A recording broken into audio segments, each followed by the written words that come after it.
Thursday, August 27th, 2026. If everybody please rise to the pledge to the flag. I pledge allegiance to the flag of the United States of America and to the republic for which it stands, one nation, under God, indivisible, with liberty and justice for all.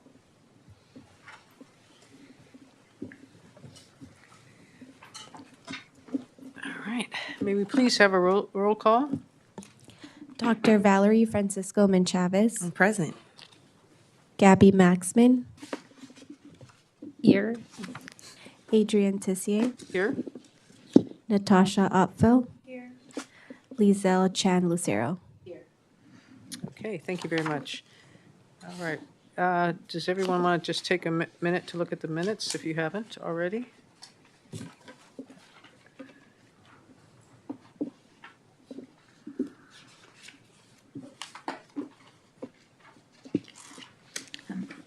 I move to approve the minutes of July 23rd.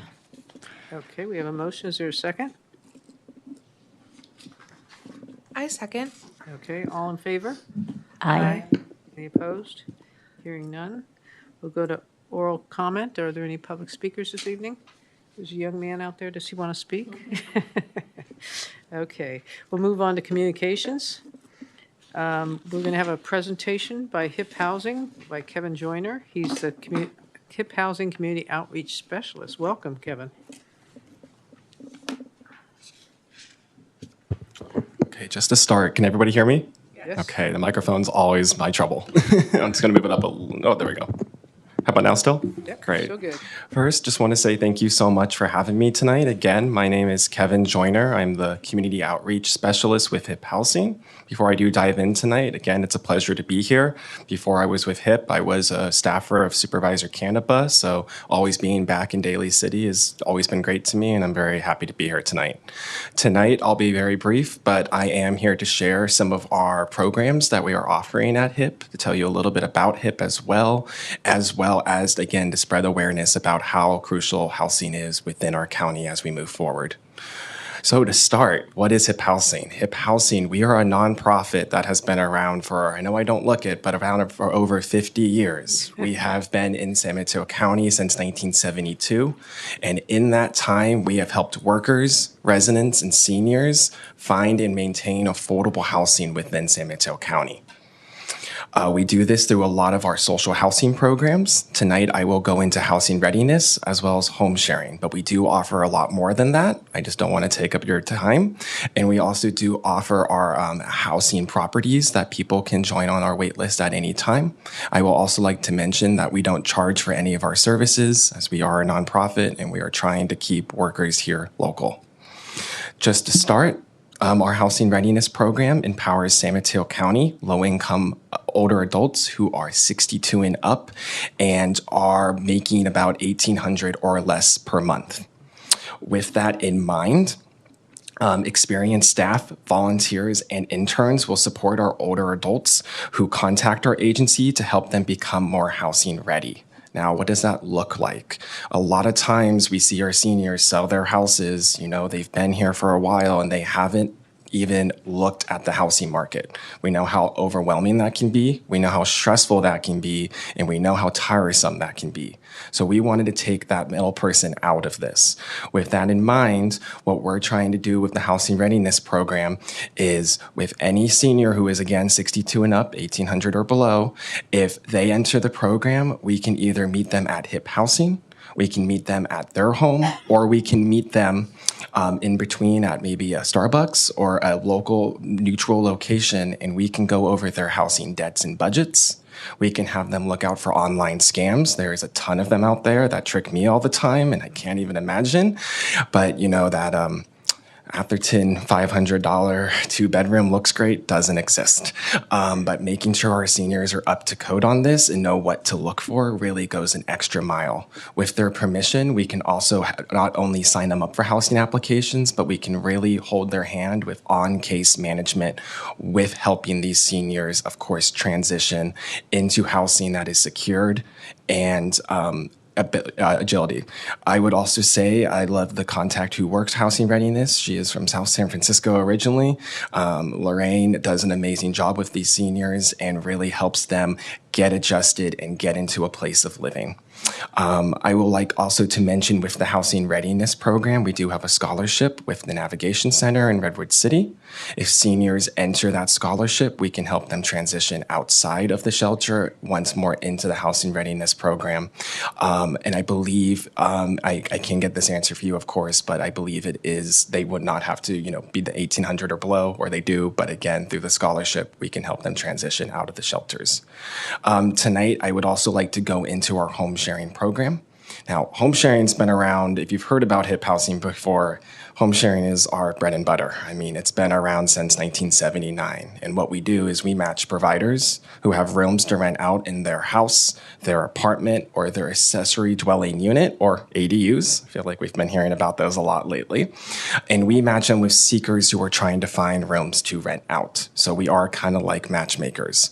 Both parties can come to us. They would have an interview to make sure they are right for the program. And what I mean by that is we don't have a lot of qualifications for our providers, but for our seekers, we ask about 1,800 coming in for this program, as we do keep our rents about 2,000 and below. We have two amazing coordinators who have been with HIP Housing for a very long time, Barbara and Deborah. They work alongside both our providers and our seekers to make sure the match is right. Our matches usually last about 5.5 years, and the people that we're matching are police officers and firefighters, gym managers and baristas, I would say, as well as flight controllers right now the last couple months, because sadly 85,000 is now low income within San Mateo County. So I would also like to say in this, as we all probably hate traffic, the more people that we can, more workers that we can keep local who don't have to commute from Stockton, the happier I think we all are when it comes to 101. Again, I would also like to mention with home sharing, we have living together agreements. They are very similar to leases, but it is, of course, what the provider needs in writing, what the seeker needs in writing. And sometimes with our older providers, we do have rent exchanges. So to bring up that 1,800, that can always go down if maybe a younger provider can help the older provider, maybe with dishes, or maybe getting driven to an appointment once or twice a week. That can always be exchanged. I will say, of course, we do check up about 3 months afterwards, after a match. If something does go wrong, we do help you through that. We don't just change your name and change our business and go south for the winter. But at the same time, on the other end of the spectrum, one match got married. I'm not going to say it's going to happen again, but I always do like to bring it up. Once more as well with the Housing Readiness Program. We are, of course, in full support with Daly City. We thank Daly City for supporting this program, and we are really trying to spread the word about this program up here. So I would really, really appreciate if you could spread the word, and I am trying to get that flyer into every shop up here, so you might see it a lot more, or me walking around. Lastly, we also, of course, have properties that we own and manage. We own and manage about 501 units of property within San Mateo County. We do have a wait list for that. If people do want to join that wait list at any time, they can go to www.hiphousing.org, go to our properties and sign up for Haven Connect and make an account. Most of these properties are studios, 1-bedroom and 2-bedroom apartments, and people, again, can join us at any time. You can always give us a call at 650-348-6660. I do thank you guys for your time tonight. I always just want to mention we have a lot of great just women running our program for a long time, and they always keep us on track. So thank you so much for tonight, and I really appreciate, again, being here. Thank you. Thank you for all the hard work you do there. These are great programs they have. Yes. I've been around them for quite a few years, and the home sharing one is a great one for people that want to stay in their home and bring other people in, and oftentimes they're very helpful to that individual that's usually older.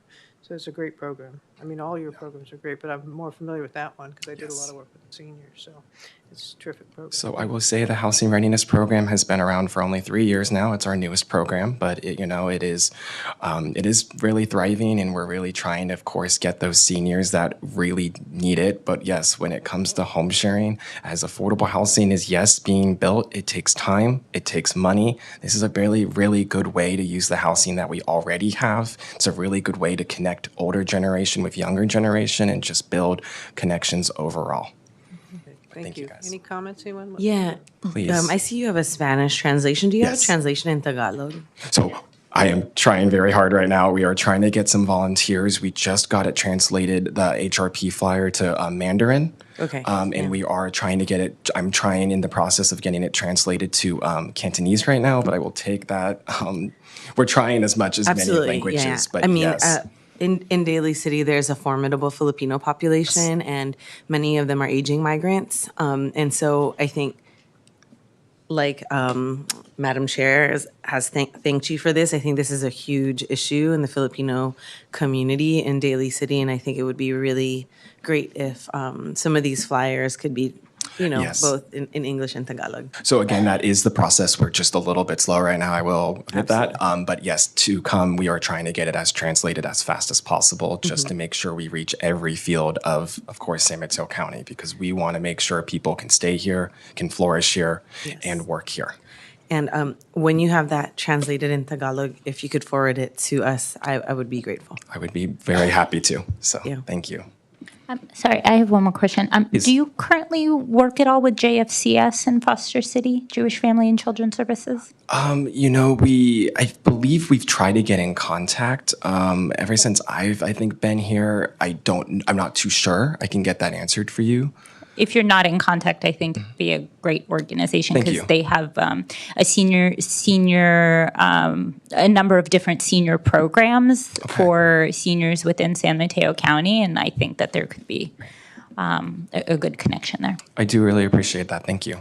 Any other comments?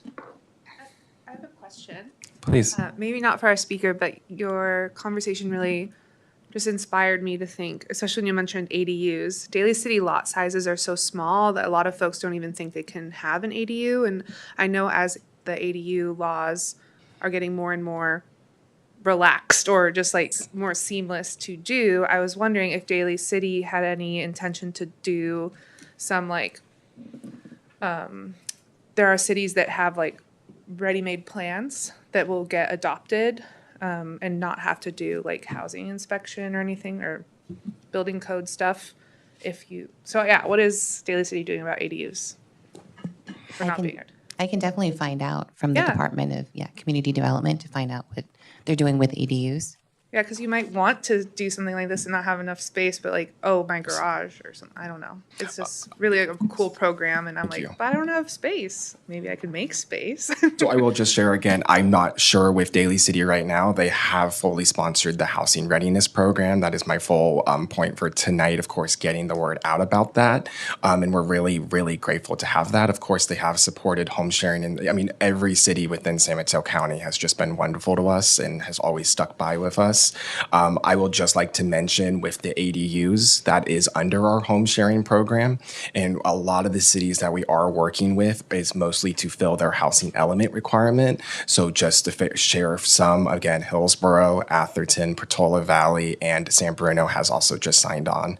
So again, it is to fill our home sharing. As you also have said, it's been interesting to see the red tape kind of get cut behind with the ADUs, and it's exciting to see where that is going. But again, I just want to make sure that's clear, though. We don't build the ADU, but we can help. We know how, of course, you can go to Facebook Marketplace or Zillow to find a roommate, or you can come to Hip Housing, who's been doing this since '79, and they can find that roommate for you and hold your hand through the whole process.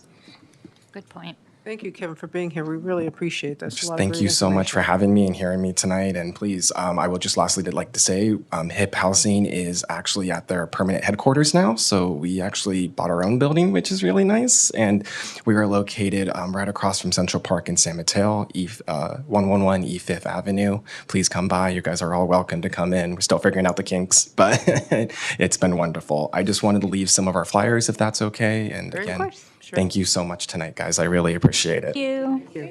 Thank you very much.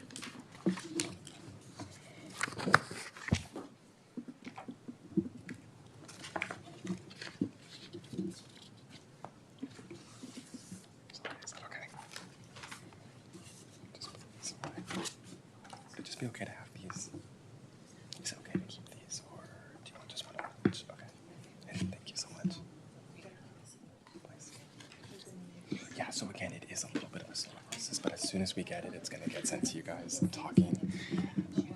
I just get Tony to translate. I'm joking.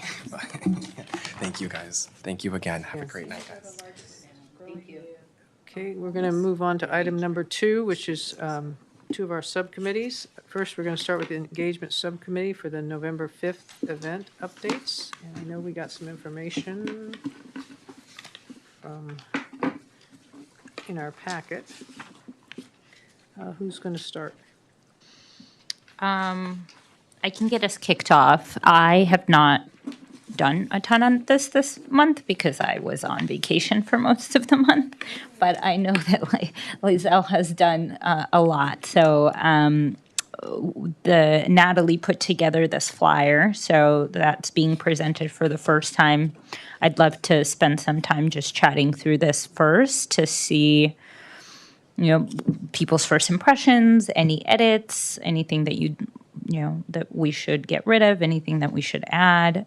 Obviously, I'm sure we need this translated in a few languages, so it'd be great to get this in Spanish and Tagalog. But as long as we first align sort of on the language and feel good about it, it feels a little wordy to me. Like in terms of the 2 paragraphs, that would be my only feedback. Like I'm not sure they're necessary. But other than that, I think visually it's good. I'd maybe get rid of one of the paragraphs. That's my only feedback. Well, I think you're probably right. I mean, it does spell it out more clearly, but up here it shows what Yeah. all those things are that were said down here, so it could make it a little cleaner. And then you have join on the inaugural speakers series, which I think is really important that they know this is our first. And I guess one of the questions I have too, because we've got the different areas, expert panel, resource boost, community connections, support and awareness. Do we know who these expert panels are going to be yet, or the resource boost? Do you have a lot of, who the expert panel, resource boost, community connections, and support and awareness, do we have those sort of locked in yet? I have contacted 2 DAs just in case the other DA or one of the DA couldn't make it. So the DA on our case, I actually contacted with him, and he's interested, to join. So either one of them could come. At least we have a DA representation from the San Mateo County. But I'm waiting for him to, Confirm. solidify, Yeah. yeah. So I, like we were talking about it, I'm giving them until maybe September to finalize it, because, it's. I just talked to him yesterday about it. Well, sure. Yeah, and then I had 2 of confirmed the 2 victims. One is a member of LGBT community, and the other one is So it's I got 2 of them already, and then I'm actually asking for another one, which is, I don't know if you guys are familiar with, the Gabe case, the Alexis Gabe case in Contra Costa County. It's an unsolved case. Can you turn your speaker on? I think that's what we're missing. I can't understand the names of them. There you go. There we go. Sorry, Say that because again. I always thought that I don't need a mic anymore because I talk too loud. Yeah. So I was actually asking him, What's the name of the program? it's actually a case, in connect with the domestic violence. So it was a January of 2022 case in Contra Costa County. It's the Alexis Gabe story, or the case, which happened. I know the father, which is the victim. So it wasn't a solved case. So I told, I invited him to come and speak up and see what, happened to the case, and, and what went wrong, because there's a lot. So that's the one we were talking about, forwarding the case to her. So I contacted him about it and see if he can speak as well. So, and then we have on August 31st, right, Gabby? Yep. We have like a Zoom meeting with the CEO of the Cora Group, which good. is Karen. Yeah, so to actually talk about this. And for the allies, I have a meeting with them on the 21st. So Great. I'm gonna find out with them too, to finalize everything with all of them. And I If did I end. can add through the chair, we do have a form, the next item behind the Oh, that- flyer, that this might be able to help confirm some of the speakers. It's in draft form, but it's a template to at least try to confirm who would like to participate. So we might be able to get more confirmed once this goes out. And I did mention to Gabby that I did talk to the police chief, and he's going to have someone from their domestic violence unit, or if they're not available, he'll have a captain, and he'll probably be there himself. So there will be somebody from Daly City that will be able to be on a panel. I told him it was probably a panel because you'd have someone from the DA, police department, then you're having someone from Contra could talk about a specific case. And the reason I thought it'd be good to have Daly City is then they could talk about what they, besides that, what they're doing here. So, you know, part of our role is to see what they're doing. Is there anything we think we're not hearing that we want to hear? And have people ask questions so they can see if there's something we're missing in what we're doing here in our own city. So that adds a third person to that panel if and I don't know how many panel people you want. Okay. Natasha? This is really great, and I appreciate all the hard work. I think this is such an important topic, and it really needs to be illuminated and just be a more normal thing to talk about. I do want, this form is awesome, and I hope that we get it out and I can spread the word too. The speakers we have so far seem to lean really heavily in a police or like justice-minded. Is it possible to maybe really push for healthcare professionals or therapists or women, like women? I think that's the focused hope of talking to the Cora, because I think they have a lot of resources. So, I mean, that's my goal in that. So, you know, I think that there's the first set of speakers who are people who have personal experience, the second set of speakers that are, let's say, justice oriented, and then a third set of speakers that are talking about resources and support. I mean, that was sort of what so I agree with you. Well, that sounds great.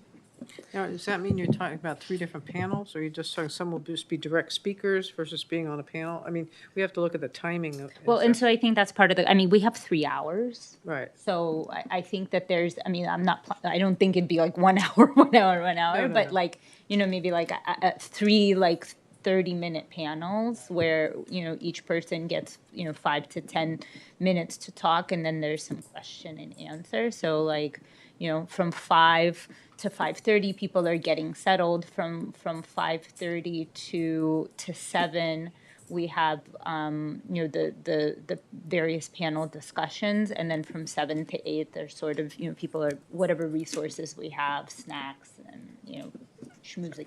Are you thinking, I just want to finish my last question. Are you thinking of having a main speaker? Like sort of overall breadth and depth of domestic violence and to kick it off?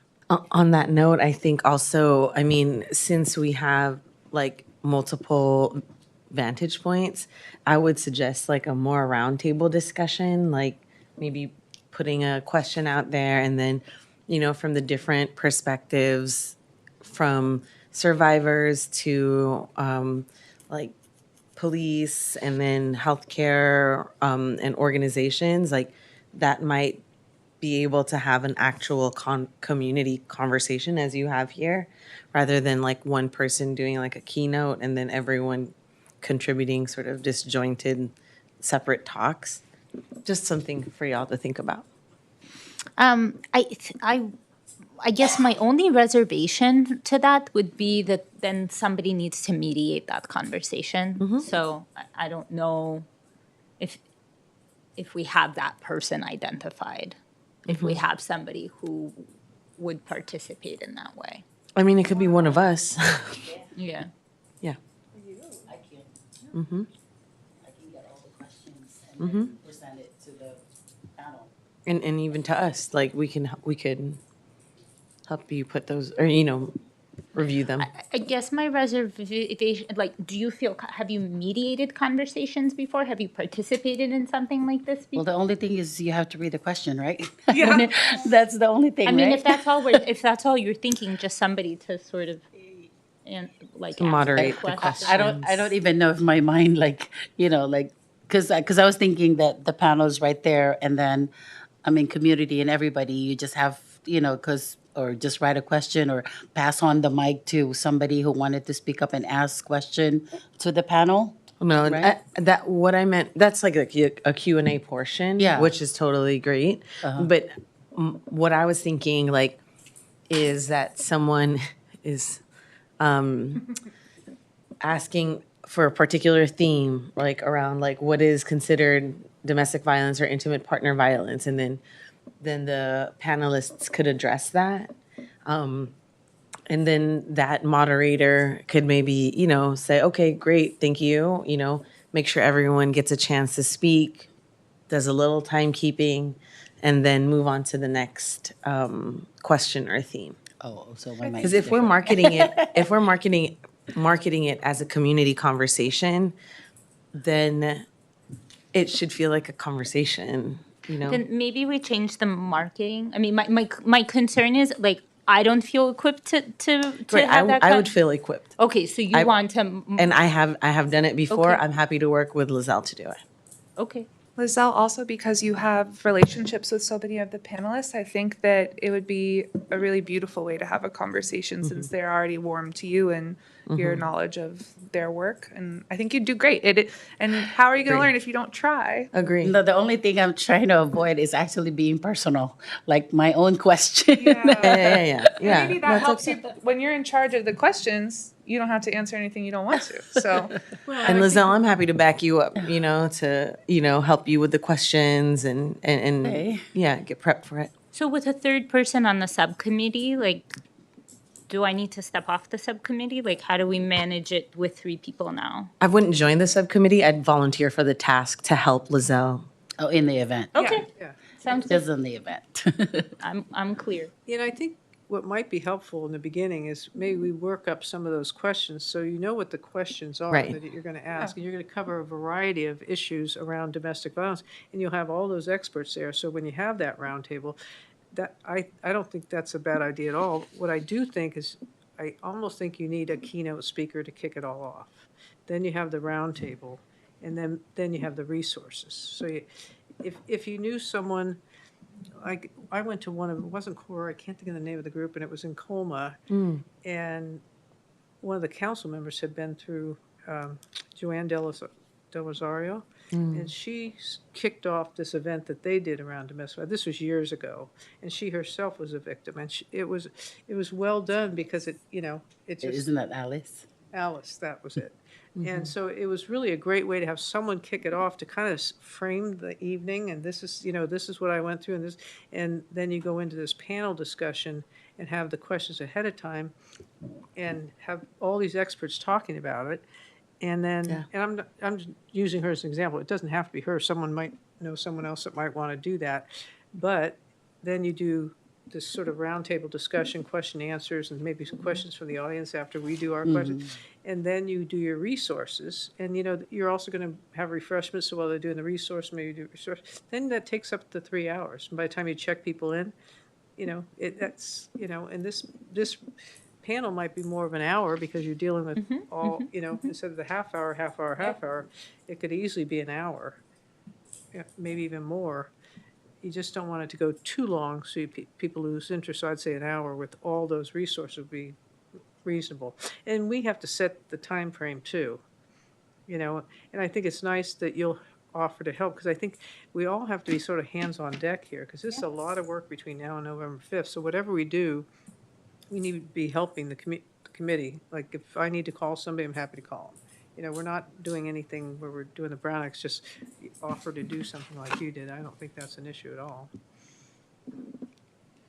So thoughts then about keynote speakers? Do we want to find a keynote speaker? I don't know if we need one in the formal sense. I think, like, even just hearing why you guys were moved to have this event and just like a quick 5-minute intro, or maybe gather something to frame it. But I do think it's really interesting. When I've seen really good panels kind of assembled, it's really neat to hear 4 angles to that question. And I think the people that we're bringing in have such unique vantage points on the issue that we'll get really interesting, deep conversations. And I, as a as an attendee, I'm always more into the lots of people talking than one person being talked at. But I think that's just like a preference versus like a, I don't know what. That's just my preference. And it doesn't have to be a keynote. It could be somebody has to frame the evening. I think. Yeah, like an intro. Yeah, so maybe if whoever came up with it, maybe you want to do the intro or you want to do somebody to talk about how we got this to be our first in our speaker series and why you thought it was so important and sort of lay the framework. I like that. I'm open to actually speaking and doing the intro. My experience in terms of my survivorship was being a witness to a domestic violence event when I was a child. So that was very formative and very traumatizing. So it does feel relevant. So I'm happy to do the intro. Yeah, I mean, I'm just saying these things, so if you want to Yeah. outline sort of the evening, like I said, we don't have a lot of time, so we can kind of, it sounds like we're kind of outlining it here. And now the key is to get all the speakers that you think will bring the breadth and depth of what we need to have. Yeah, I think when I spoke to one of, because when I was one of the speaker as a victim, they had like a time in front of me and they gave me like 5 minutes to speak and, to show my experience. Because what like when we were over there, we were talking about experiences and then there were like 4 panels and then they introduced themselves and what they do and what can do to help. And then, they have time, and all, for all of us. So, and then after that is the Q&A. So I don't know if we need to. I think she's talking about something else though. Because what I heard Lizelle say was each person have 5 minutes to speak. So just share And then a Q&A. So then, yeah. I'm trying to make sure that we're like locked in No, on it's what we still want to what I was hearing is it's still a panel, but just the introductions and the why you're Yeah. here for each I person. see. That's So, like the got question. it. It's Okay. like, yeah. So we're I okay. wouldn't give them 5 minutes. Oh, I give for them the 3 minutes. three. suggesting Yeah, it's just, yeah. The only reason I say that, because if you say 3, they might go 5, but if you give them 5, but you're just kind of telling a little bit of their background, and so everyone gets a sense, and then with the Got Q&A, it. they can do their part. and Yeah, do their own. because Makes sense. mostly the Q&A is not for the victims. It's for the, for the justice, for the police department, and for the for the agency. So those are, the Q&As, not for the victims, right? I think she's saying something else with the idea of I'm there- not saying no. that. No. Oh, So, like what Natasha was saying, right? Like, if we have, let's say, 5 speakers, okay, so I see your point, Lizelle. I think survivors should have a little bit more time because it is different, right? We can't, if we ask the question, how do you define, or what can someone do if they're experiencing domestic violence, right? The survivors will have a different answer than the police, than someone from Cora or something like that, right? But it's just the same thing. We ask folks one question that everyone in the panel can address. And then, we do that maybe for 3 rounds. One of those rounds can be, can you describe your experience and your relation to the issue of domestic violence? Big and open like that, so survivors can talk about their own experience and the DA can talk about theirs and then Cora can talk about theirs. Then the next thing would be another question that we could come up with together. And you won't have to do anything like bringing all the answers together. You could just say, thank you so much. Our next question that we give these to the panelists ahead of time, right? Here are the 3 questions, and those 3 questions you'll have 5 minutes to address over the 5 of you, right? And then they would be ready for that with their notes, and all you would have to do is kind of walk them through those things, those questions. So one of us would almost in its own way be its own self-introduction. Absolutely, Got it. yeah. Okay, I so think it's that would kind be of- the We're saying the first one. same thing, but in a different format. Yeah. So, but I think you'll probably need more than just, I think you're gonna need more than 3 questions if you do an hour's worth, if you give them 5. But those are things you can think of. What do you think we want to hear? What are we looking for if we think it's gonna be something we can help work on for the future? That's the kind of way. And I it look at and also something. depends on how many speakers you would have. So if you have 8 speakers That's a and different 3 rounds of, every person, every, 8 people describing their relationship to domestic violence, that's already an hour. Sorry, You know I what I thought we mean? were sort of sticking around 5, but yeah, if you get more panelists, then it changes the timing and the numbers. Yeah, and- some of them are backups, just in case the other one doesn't come. Oh, okay. What was the name of the other speaker? So it's you, and then there was someone else that you said has a confirmed, but I didn't have it in your email. One of them is Marianne Layson. She's a victim, and she's a business owner here in Daly City. I don't know if you guys know her. Presta Home Loans. Yeah, so in Gillard. And then the other one that confirmed is actually, well, I have to get his full name, but I've known him. He's a makeup artist. His name is Day, and he is a member of LGBT community too. He lives in Daly City as well.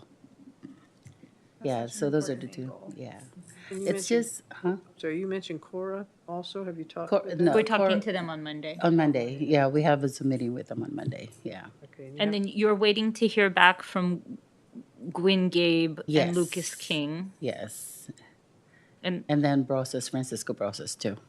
in the DA, Because the DA, Francisco Brosas, because he's more on supporting the Filipino community, but he said he's, like he's more in the different cases than domestic violence. There is in the DA department that actually handled more on domestic violence. That's why I reached out to Lucas King, because he was the one who actually handled our case.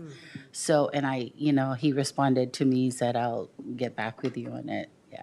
does anybody know the health provider? You had mentioned that as a potential. Oh, yeah, just if we're sending this, like maybe Oh, sending gotcha, it to like okay. Sutton or Kaiser, like. Oh, okay. I have a question though for I think for Natalie. Do we have I know that this is very good, but like an email, an invitation to like I wanted to formally like invite them in a email as it came from the city. You know what I mean? Like, because I don't want it to be like my event or something. You know what I mean? Like, I'm inviting him, like, it's just a random, yeah. You'd like the language to put in the email Yes. with like this as an invita- attachment? Yes, so can- they can complete this and then send it to you. I can draft something. Thanks. I was gonna do it, but I might as well ask. do you want to send it, or do you want Natalie to send it? Oh, Natalie can send it. That will be good. I can, because I have their emails. I got their emails, so I can invite them formally.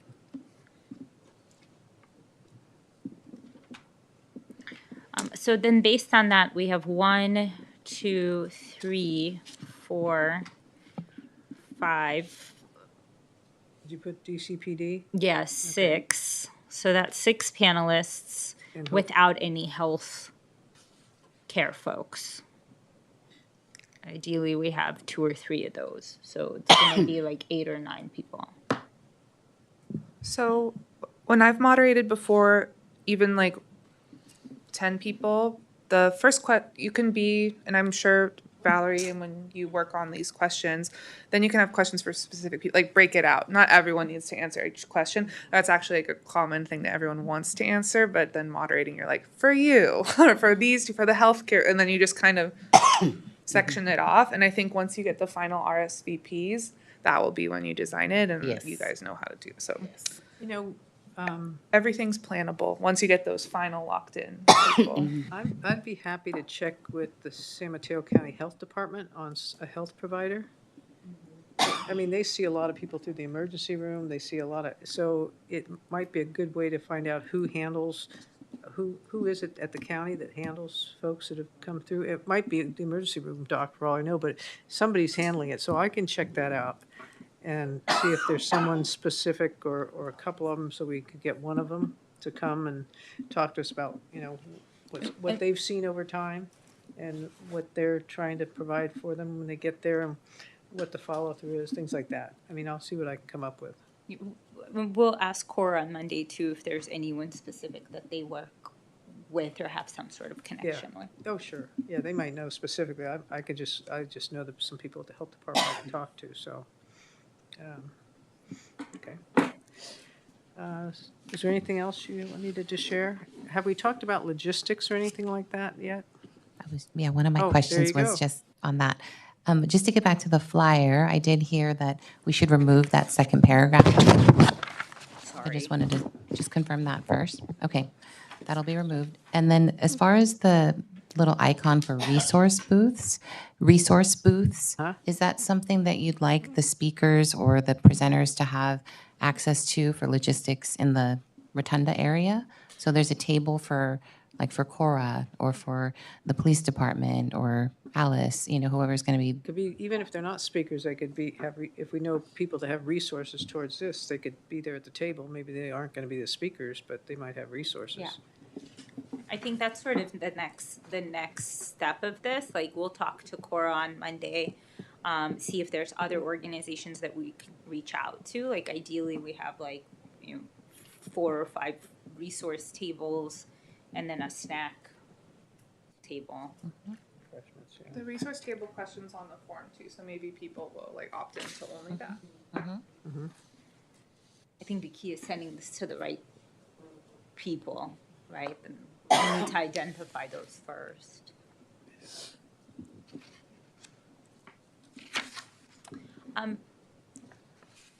In terms of our meeting on Monday with Cora, do we have to wait until the next meeting to report on that? Or can we send out an email saying we talked to them and here are the next steps we're gonna take? I think you can provide that in an email.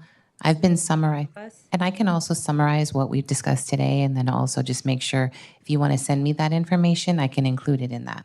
So you're getting one email with your updates and then just a summary of tonight. And we might get, I might hear something from someone, but then you might hear from Cora, so we might throw some names to say, here, we've talked to this person, this person, this person, just so, Yeah. We don't bombard you, we could give you the information, and just gives us something to we'll all have the information. It's not like we're voting on anything, we're just providing information. Do you agree with us, Rose? Want to make sure the attorney's happy. Okay. I have a few comments on the flyer, but maybe I could just share, just like some, if we're gonna delete that second paragraph, because my eyes are, if we can make the date time a little bit bigger, then maybe have the Women's Commission of City of Daly City into that one of these opaque circles to the left of it, just so we can have that as a bigger kind of draw. But that's it. And I'm happy to give my notes to you later. And that sort of leads me to, we're opening this up to the community, but how are we doing the outreach? Who are we going to? So that's going to make a difference. It'll definitely be on the Daly City website and all of their social media, in addition to the Human Resources Department's social media. And anyone else you'd like me to send this to? Yeah, we should do blast. all the commissions All the too. commissions. And You mentioned the Chamber of Commerce. List, I think there's a list of I'm on the list, right? So I think we're all on a list of when stuff happens, we get invited to Yes. it, like the flag raisings and things like that. So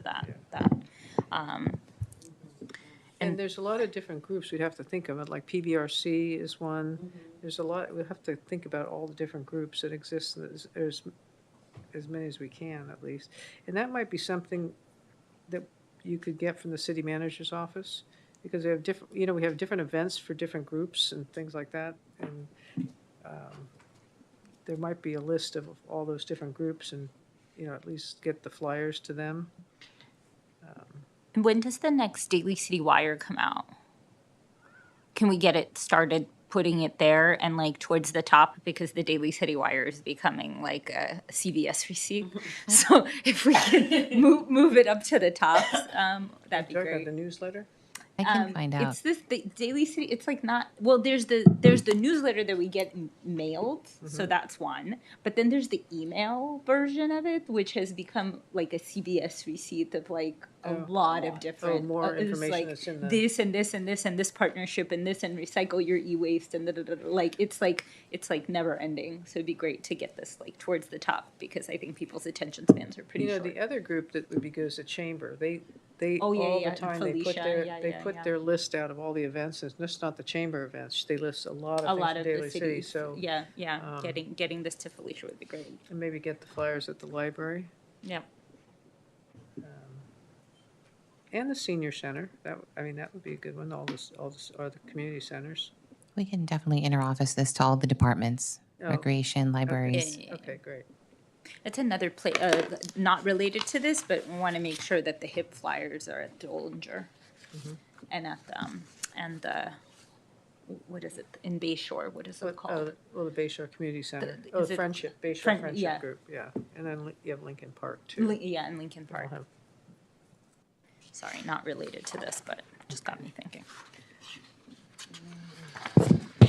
Mute this. So that- So I guess the logistics, we'll have to see who we have and how big the group is, and by then we can figure out if it's in here or somewhere where, if there's 5 people on the panel, this is perfect, because easy speaking, but if you have more than that, we're gonna need a better environment, or a different environment, I should say, not a better, but a different one. Get more than 5 people to fit here. Well, you probably could, but you only have But 5 not 9. but you only have 5 microphones, so Yeah, that makes fair it enough. hard. Yeah, it's true. Yeah, those Only are 5. backups. Yeah, but I think once we figure out how many people we have for the panel, Okay. that will Well, help. I just want to say that it's not necessarily backup. So you mentioned Day, Marion, Yeah, that one's good. you, so that's 3. Then Gwen gave, that's 4. DA I don't Lucas need to King speak. is 5. Yeah, And then the DA, and then the police chief is 6. And then, so that's 6 for now, and then we still want some health providers, so that's another 2 or 3 people, so that's 6, that's gonna be 8 or 9 people. I might cap it at 8. And you can tell people, actually we have enough. No. It's your No, panel. Because the DA is only 1, but I contacted 2, so Yeah. one of them is a backup. Yeah, and same with the DCPD, they're gonna have one person, it's either gonna be the person Yeah. around that, but the others will be here to attend and see and watch and, because there'll be a resource, so to speak, for the police department. So, okay, I think that's all I had.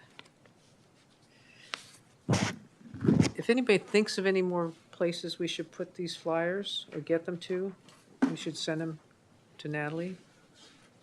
I'm just kind of doing the, Now that school is back in, well, I don't know if Skyline's back in, but do we have connections with the colleges, the community colleges? I can check with the oh, you have, okay. Yeah, if you can share that. Otherwise, I'll check with the office of the city manager. I'll also say on the healthcare perspective, I'm friends with Dr. Elisa Nasol, and she's a family medicine practitioner for the county, or maybe the city, Daly City, but she works right over here. And so I'm happy to reach out to her too to see if she or some of her colleagues have experience that they want to share on the panel. I'll send you both of those email addresses. oh, that'd be great, because she's right here at the Nevin Center, so that means they could be even seeing people here with that issue coming into the clinic. Okay, that's great. Okay, that's my old one. All right. Is there, Sorry, you got me thinking about one of the Daly City Partnership, youth, is it Daly City Partnership? They just renamed the cities. It's like they just, but they, I think one piece that's missing here is youth. And so maybe there's somebody there from a healthcare provider, from a resource provider that has some sort of perspective on, I can reach out. there's a Youth Health Center. Yeah, they Partnership, that was the old one. Yeah, I just saw on LinkedIn that they changed, so I'll reach out to them and ask. I'll do that, because I feel like I'm doing more talking than asking. So I'll reach out. Okay. I've already lost the agenda for today. Oh, here it is. Yeah, okay. All right. Is everybody good with that so far? Want to move on? Okay. Let's move on to Research and Report Subcommittee, initial findings and recommendations. Who wants to start?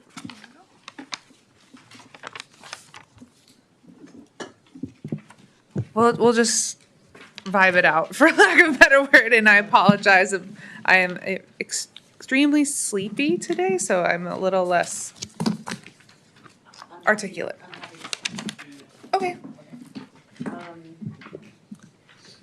So maybe it wasn't the last meeting, but was it the last meeting, Natasha, that you went over a draft of the status of women in Daly City? Since then, Natasha and I have been working on this draft that we submitted to the commission, and some of the high level data points that Natasha pulled last time are still in here, and it warrants sort of repetition, thinking about why Daly City needs and warrants its own analysis around the status of women. Just a few things that is sort of in this second section is that, Daly City residents are foreign-born, multilingual. We have larger average household sizes with lower household incomes. In this section, we're also pointing out that, the same topics that were in the Fund the Future report are things that Daly City women are also concerned about around economic freedom and viability, caregiving responsibilities, housing. In the third section around what we found, there are a few headings here on economic opportunity. And as Kevin from HIP earlier talked about, if low income is 85K in the county, in Daly City, it's lower than that. In terms of education, the high level statistics are that Daly City adults hold bachelor degrees that are approximately 39% to the 54% in the county. In terms of housing, multi-generational and multifamily housing is prevalent here. And in terms of language and foreign-born population, it's just more dense here in the city, which then has consequences for access to health and housing and other types of economic opportunities. Do you want to add things there, Natasha? No, I just think that because so much of our commission was based on the county's, like the success of the countywide commission, that getting Daly City specific information with just this like rough first go, seeing so many disparities between our city and the county, and then just seeing with even further research how Daly City keeps coming up. CCAG, which is the county's Council of Governments for San Mateo County, identifies Daly City as one of their equity priority communities, equity focus areas.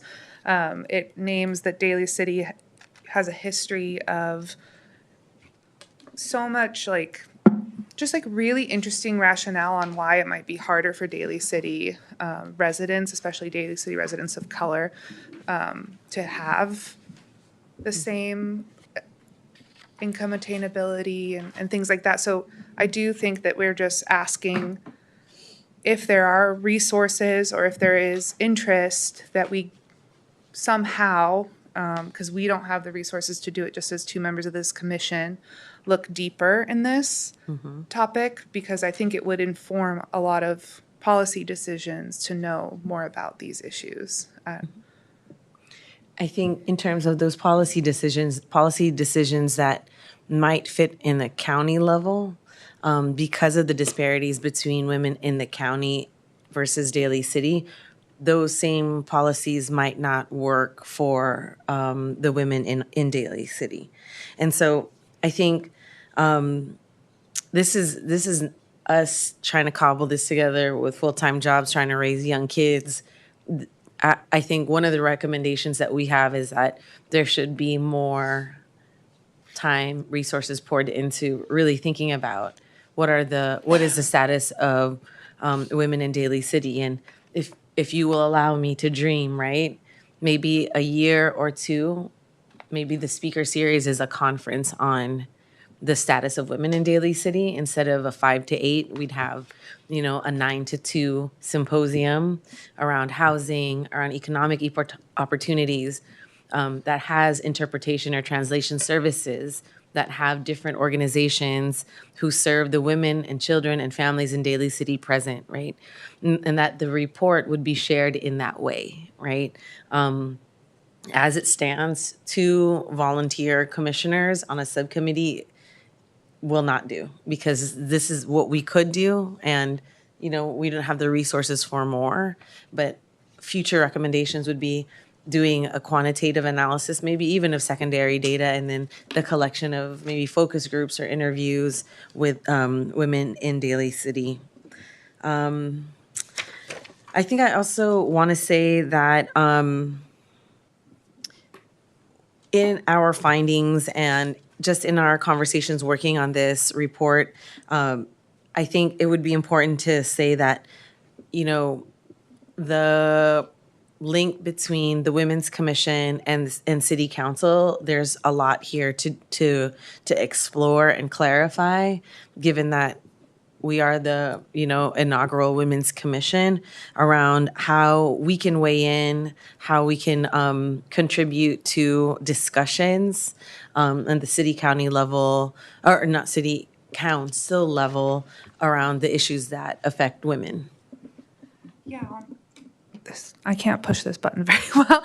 On the last page, we have just outlined some initial this is just like first brainstorms on things that maybe could be brought to the commission to speak on, not decide. We are not a voting body that affects their decisions, but just inform. I think what's been really interesting to think about the topic of women being so broad. Women's issues are all issues, and that can, as a blessing and a curse in some ways, because it's like, oh, what do we want to talk about? And I think that outlined here, so it's like major housing and development proposals affecting affordability or family services could be an interesting thing to hear about or bring up. Parks and recreation and public safety initiatives with significant impacts on women, children, older adults. It'd be really cool to see like the rec and park programs that maybe are women specific, or hear about how they're reaching out to women, young women, for their programs, things like that.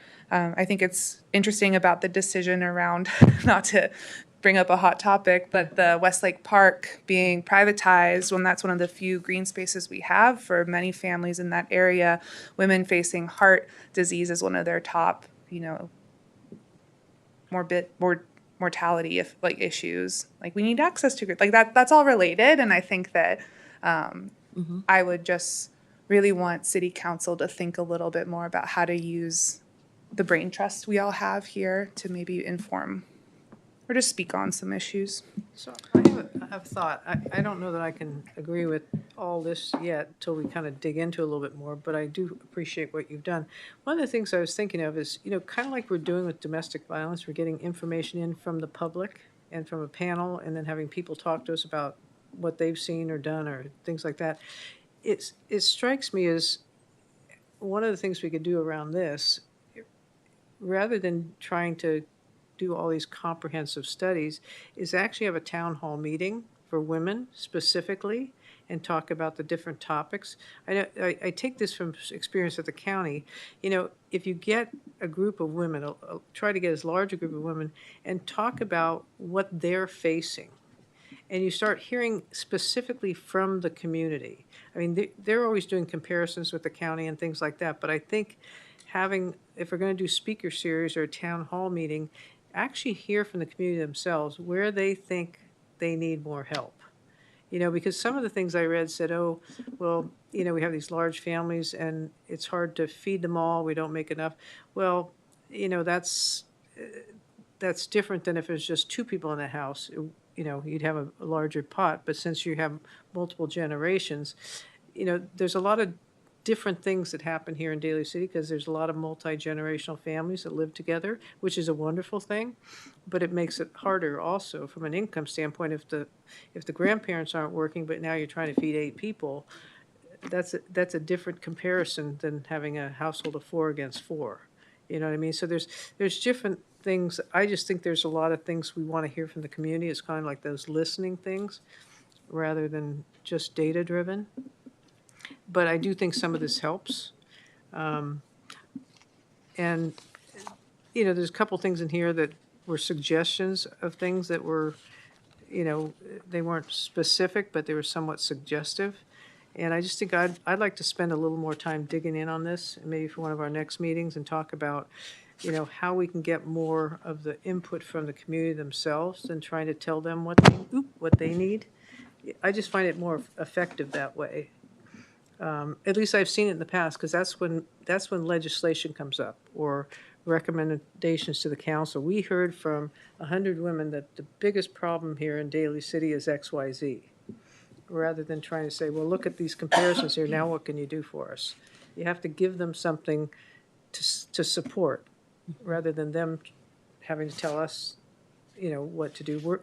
We're supposed to be providing to the council something that they can vote and support and take action on.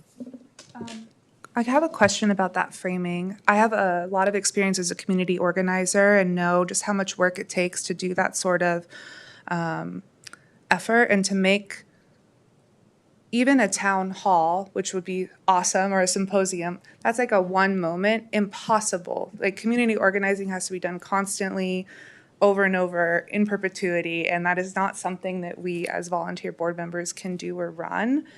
And I do think that there is an opportunity here to put multiple irons in the fire as far as work on a larger event that we can hear from constituents, while also, as a bureaucrat now, understanding that being able to chime in on active policy is one of the most powerful ways that us as members of the public or members of the board can have an impact.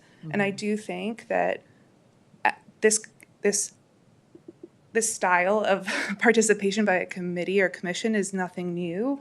All other city commissions are used as resources on like topics that relate to them. And I find it really perplexing that we haven't been brought a topic by anyone in the city of like, what are your thoughts on this? Because I do think that that is the way we can have the most impact fast, while also thinking of larger policy things we want to move forward over a longer arc of time, which unfortunately, Daly City has a limited budget, limited staff time. You guys are under extreme duress. Like, new ideas are useful, but much harder sometimes than molding a 75% baked idea. So I really urge us to think about how we can do many things at once, because these are valuable hours of our time to be here, and we're doing cool stuff, but it would be nice to see where we can have lots of little impacts.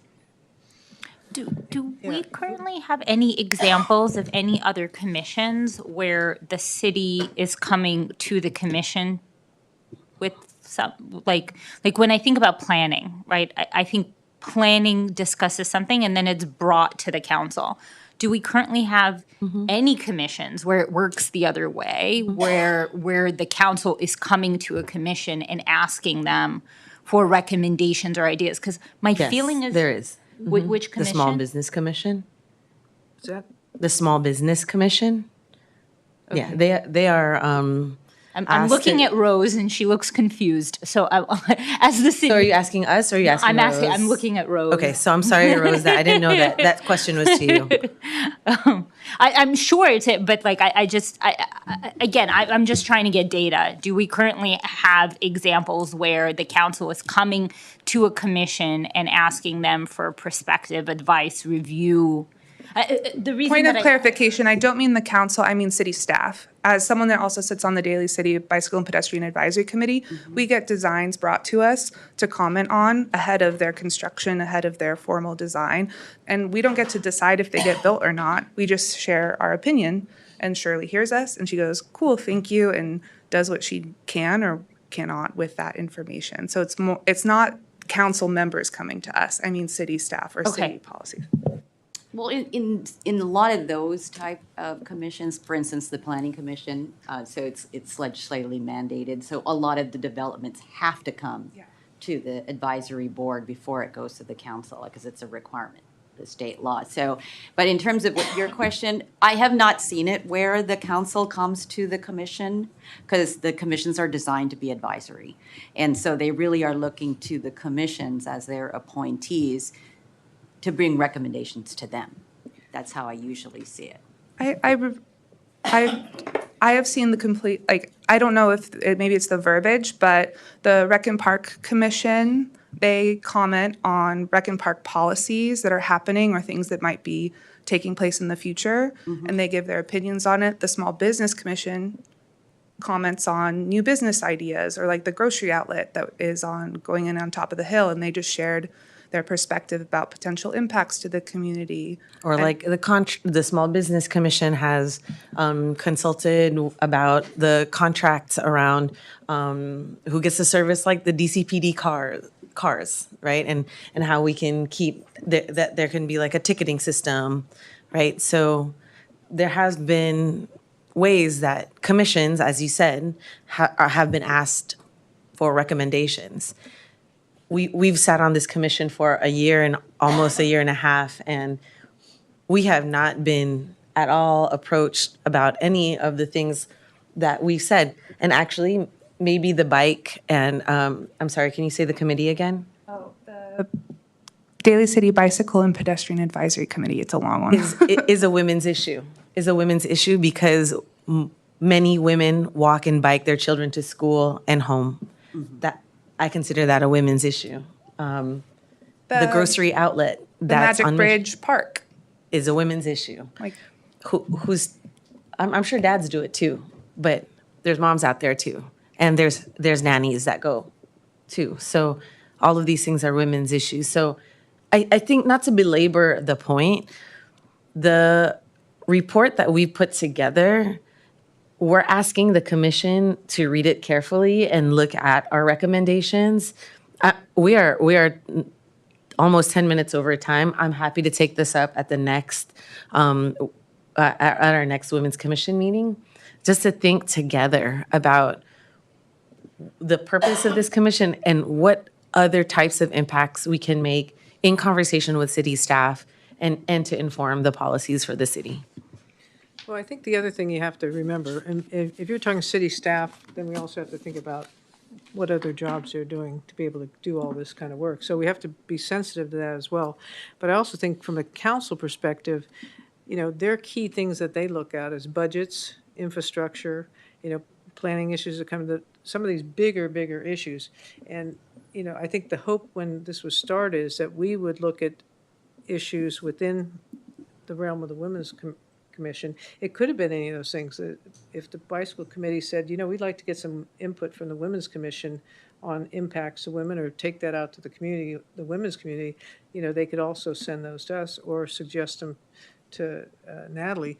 But, I still think we need to drill down a little bit more on what we can actually work on and what kind of information we can bring to the council and say, we'd like you to do a resolution on this that would, filter through the city for the salary issue, or filter through the city for this or that. That's why I want to kind of drill down a little bit more, because I think some of these are very broad, and you're right, it's a lot of work, but it's a lot of work for anybody to drill down on a lot of these recommendations, because it's a lot of detailed work, and what I don't know is how, I guess this was the census data from 2024 and their estimates and things like that, drilling down on all the numbers, because everything's changed. Like Daly City is no longer the largest city in the county. It's just actually by a little bit. But 2,000. I looked it up because I just knew, because I was bothered that we weren't the number one still.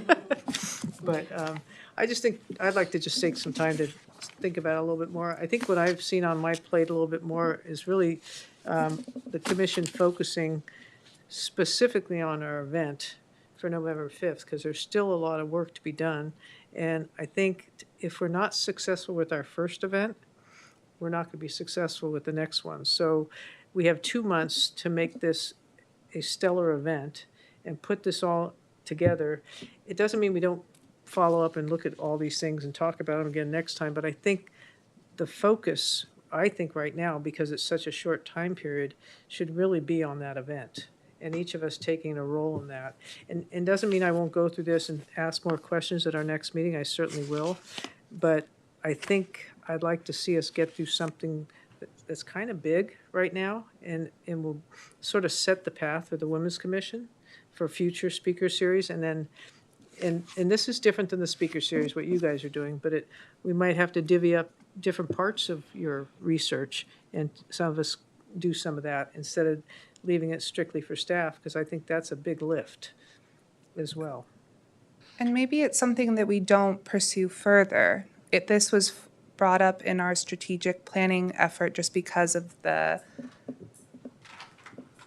just like what a resource the countywide analysis was. And unfortunately, it leaves a lot of the Daly City specifics out. So that was the only reason we wanted to dive a little deeper. And maybe we just leave it here with the data. We don't this already tells us a lot. So I thought the county, and I'll have to go back and talk to a few people.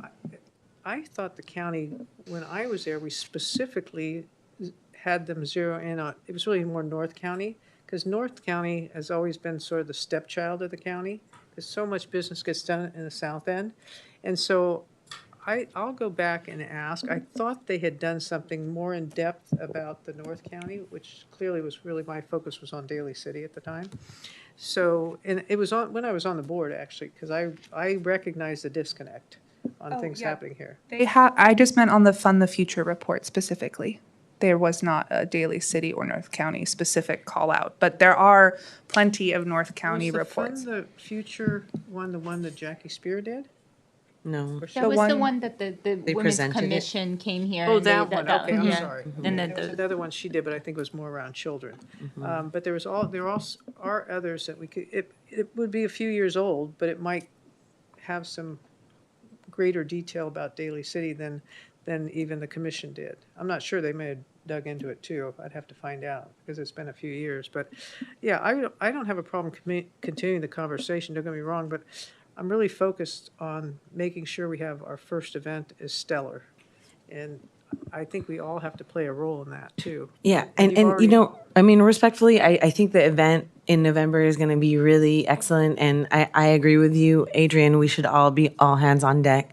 I'm really curious, and this is a question that we can take up later. Of like, is there like an allergy or something around? Or am I not understanding the role of the Women's Commission? Because if our charge is to plan the events for the Women's Commission, then I'd be kind of understanding where to step, where not to step.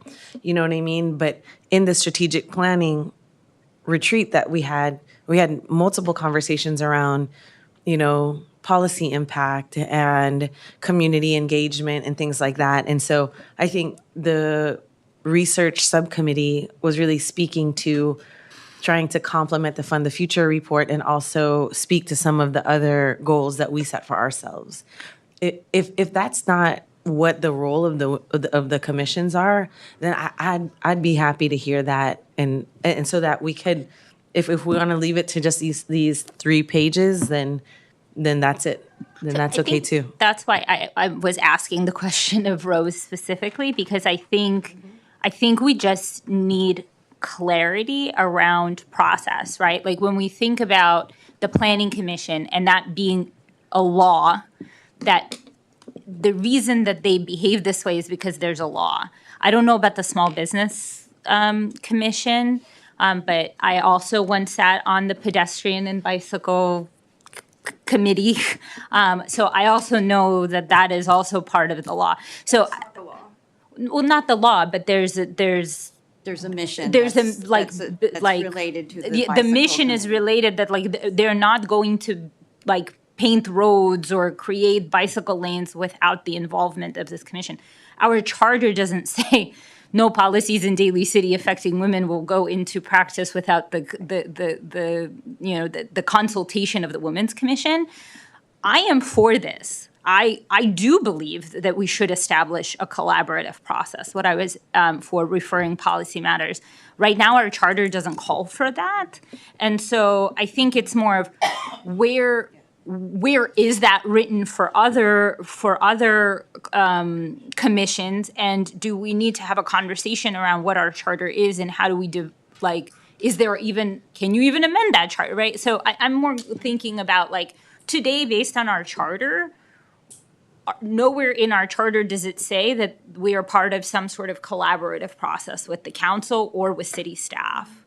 That's not to say that maybe in the future that doesn't change, but I think in order to know what we can do and how we can participate, we need to understand the impact of the charter on that. And right now our charter does not call for that. So I think that's part of the issue, is that nobody asked us this, like, as part of our charter.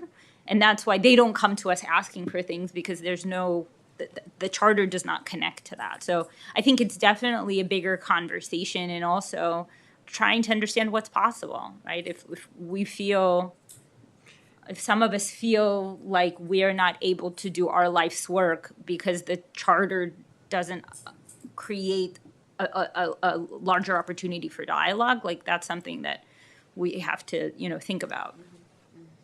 Well, I also see there's a lot of info in here that talks about issues affecting women in Daly City. I think if we could dig into some of them, if you can't dig into all of them, and really come back with a policy that we'd recommend to the city, that they do a survey of whether it's the employees here or use the chamber or somebody to talk about women's salaries, things like that, the equity issues around that.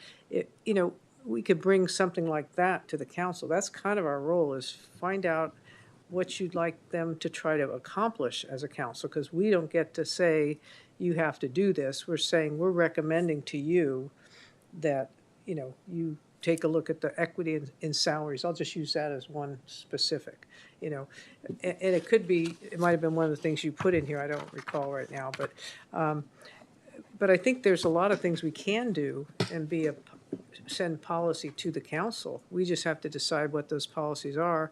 And if it requires more research, then we have to figure out what tools we have to do the research. A lot of it too, Vice Chair, is your charge as a commission is very broad, right? So, and that's just the way it's been written by ordinance. So when you're talking about BPAC's been around for a long time. It has very specific goals. Right, and I know we talked about the Planning Commission, you have Personnel Board, very, very specific to personnel issues. Whereas you are sort of in the driver's seat to identify those issues, and that's why it might feel kind of crazy, because you have a lot of broad authority, and a lot of those are identifying what those priorities are and impacts of what that might be. You might, in a symposium or even through the speaker series, find out there are bigger, broader issues that are impacting. So the council is looking to the commission as it was developed to look at this broad authority and to narrow it down to see what is it about the women's issues, or identifying the women's issues that impact Daly City. And I think that's why it kind of can appear to look like, what's going on? This is so much, it's a lot. It is a lot. May I ask for a motion, since this is an agendized item, to agendize asking topics as they relate to city policy, that we could, like, themes of, if this type of thing is being heard by council, we would like to hear about it too. Like, is that, like, if there are changes to I don't know. I feel, I apologize if I sound dense or something, but this is, I don't know why I feel like I'm not being heard, as far as it sounds easy to me to say, like, what's the city working on right now? Let's share it with the Women's Commission. Which of these topics are things that you would like to hear more about? Because we don't know everything that you guys are working on. And at my job, we have a community advisory council that each year sets a strategic plan for the year, kind of like we did, but with help of staff, of, like, here's all the stuff our agency is working on for the next 3 years. What are you guys interested of that? Let's pick something. Can we I invite Tom also- to come here, or someone from the city manager? I'm not saying you are not the representative, but, like, can we invite a representative from the city manager's office to come to a meeting and have that discussion?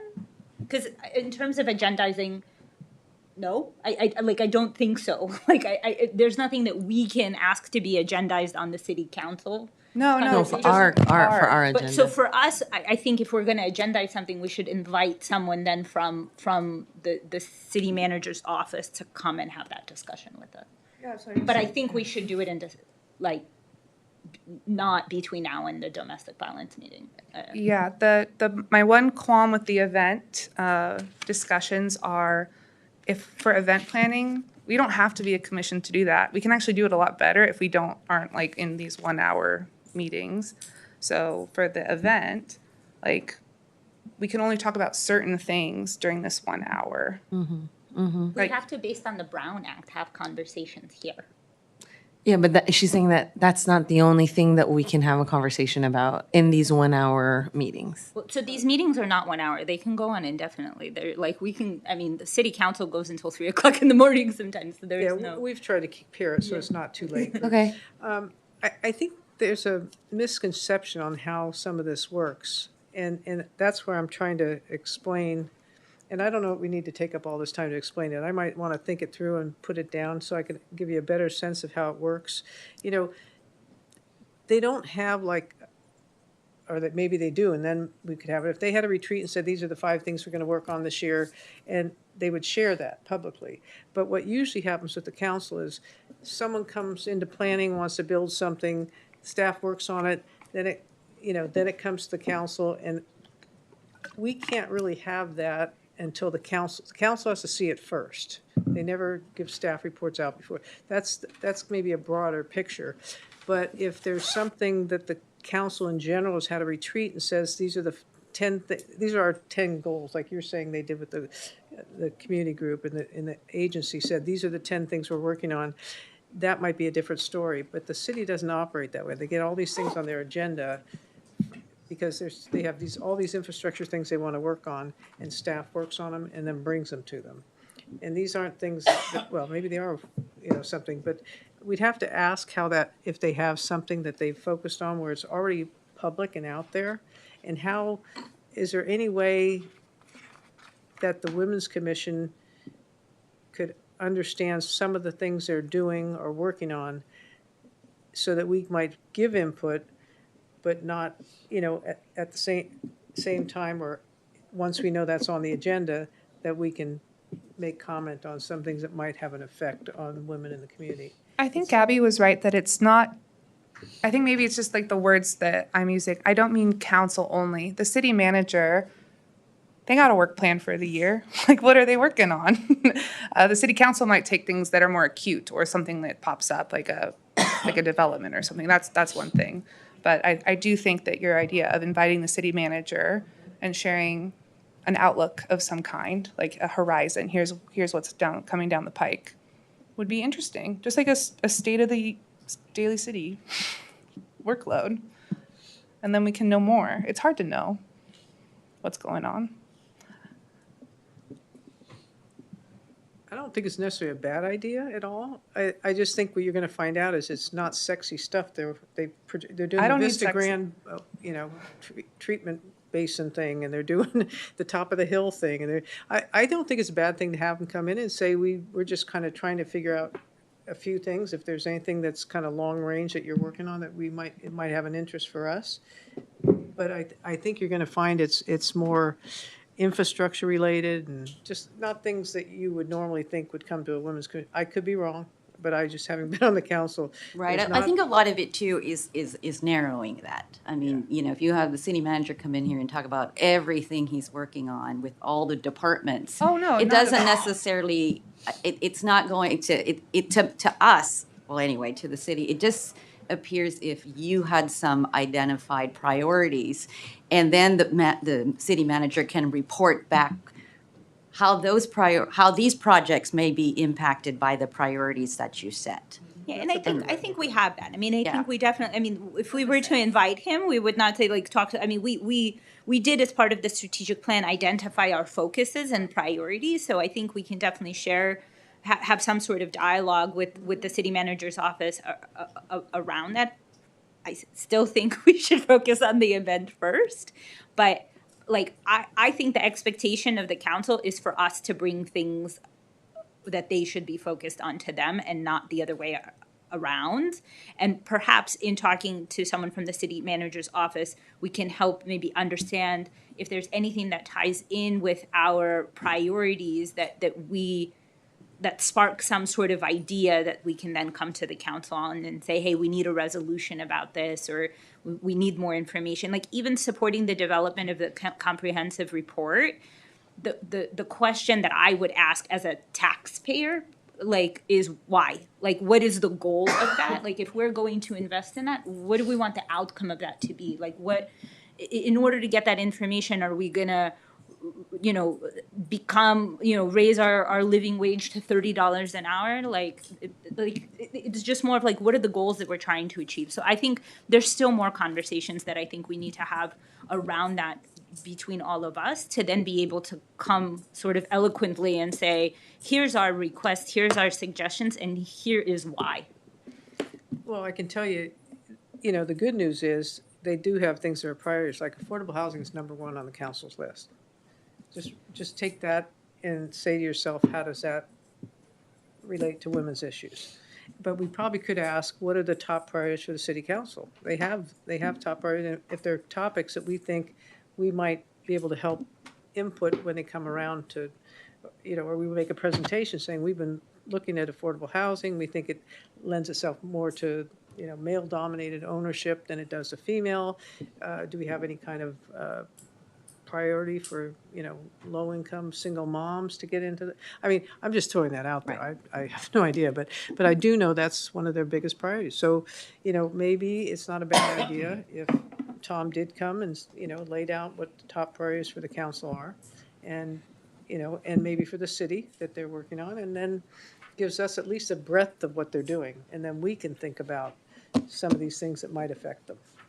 And bring something to the council. I think that's what we're looking for, is to understand what the city's doing and how do we bring that input and give them ideas that we think we'd like to see them adopt.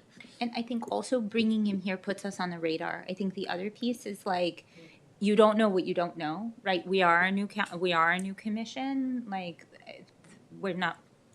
no one is thinking about us like, oh, we have this new commission, we have this new thing, we should reach out to them. Like, that's a muscle that needs to be developed. And so creating that dialogue would, maybe something down the road, all of a sudden someone's gonna be like, oh, wait, we should bring this to the Women's Commission and bring this in front of them. Oh, the other thing I'm thinking of, when you talk about how broad the horizon is for us, that might be very difficult, and maybe that's why we're struggling a little bit. Yes. Maybe we can think about that, and perhaps it could be tightened up to certain issues or certain parameters or something, so we have a bit of guidance, because it is so broad.